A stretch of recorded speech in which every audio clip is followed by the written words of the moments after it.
ആ ഇനി ഒരു കുഞ്ഞു പൂ എടുത്ത് എൻ്റെ തലയുടെ എവിടെയെങ്കിലും ഉച്ചിയിൽ ഏതെങ്കിലും ഒരു ഭാഗത്ത് കൊണ്ടുവയ്ക്കും.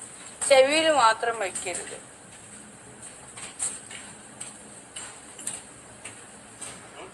എല്ലാരും പൂ എടുത്തോ.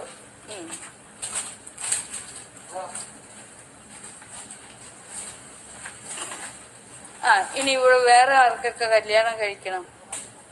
എല്ലാരും അങ്ങോട്ടും ഇങ്ങോട്ടും ഒന്നും കല്യാണം കഴിച്ച ഇഷ്ടമുള്ളവരൊക്കെ നമ്മൾ ലൈവായിട്ട് ഇന്ന് സമൂഹ കല്യാണമാണ് കേട്ടോ. ആർക്കൊക്കെയാ കല്യാണം കഴിക്കേണ്ടത്?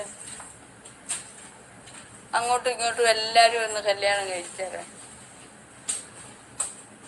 സമൂഹ കല്യാണം സീരിയസ് ആയിട്ടാ കേട്ടോ. ആ കല്യാണം കഴിച്ചവനോട് ഞാൻ പറയുന്നത്, ഇന്ന് എന്നെ കല്യാണം കഴിച്ചതുകൊണ്ട് ഇവിടെ ഒന്നും കയറി വരരുത്. ഉള്ള കാര്യം ഞാൻ പറഞ്ഞേക്കാം. നീ തലേ പൂ മാത്രം വെച്ചാൽ മതി.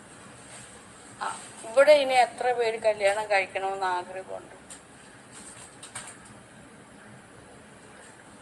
അങ്ങോട്ടും ഇങ്ങോട്ടും നിങ്ങൾ കല്യാണം കഴിച്ചു. താലിയൊന്നും കെട്ടരുത്. നിയമപരമായിട്ടുള്ള ഒരു രേഖയും ഉണ്ടാക്കരുത്. അത് പിന്നെ ഭയങ്കര ഏടാകുടുക്കായിത്തീരും കേട്ടോ. പിന്നെ എപ്പോഴും പെണ്ണ് പിന്നെ താലിയുടെ ഈ താലിയും മാലയും പിടിച്ചോണ്ട് ഇങ്ങനെ നിൽക്കും. നിങ്ങൾ എന്നെ കെട്ടിയതാ, നിങ്ങൾ എന്നെ കെട്ടിയതാ കീറിക്കൊണ്ട് പിന്നെ അതിന്റെ കണക്കും പറഞ്ഞുകൊണ്ടിരിക്കും. അതുകൊണ്ട് ബുദ്ധിയുള്ള ആൺപിള്ളേരോട് പറയുന്നത്, ഒരു പെണ്ണിനെ കല്യാണം കഴിക്കരുത്. ചുമ്മാ നിങ്ങൾ കൈ കോർത്ത് പിടിച്ച് നടന്നു. പെൺപിള്ളേരോടും പറയുന്നു, ഒന്നിനെ കല്യാണം കഴിക്കരുത്. ചുമ്മാ കൈ കോർത്ത് പിടിച്ച് നടക്കാം, ഇരിക്കാം, ഒക്കെ ഇഷ്ടമുള്ളതുപോലെ നിങ്ങൾക്ക് ജീവിക്കാവുള്ളൂ.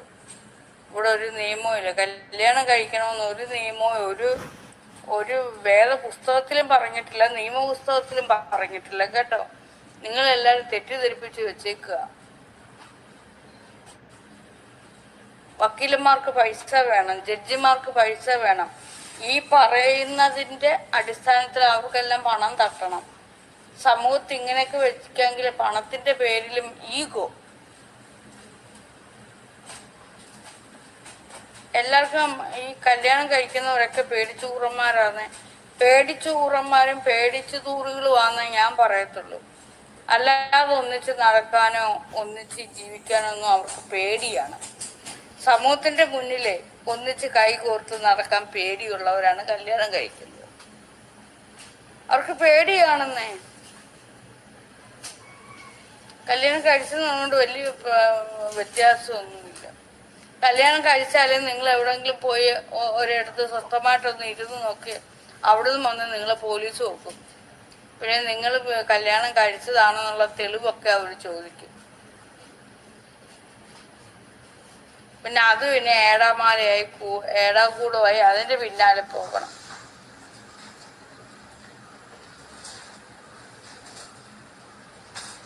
ഇവിടുത്തെ ഏറ്റവും വലിയ ജഡ്ജി ഞാനാ.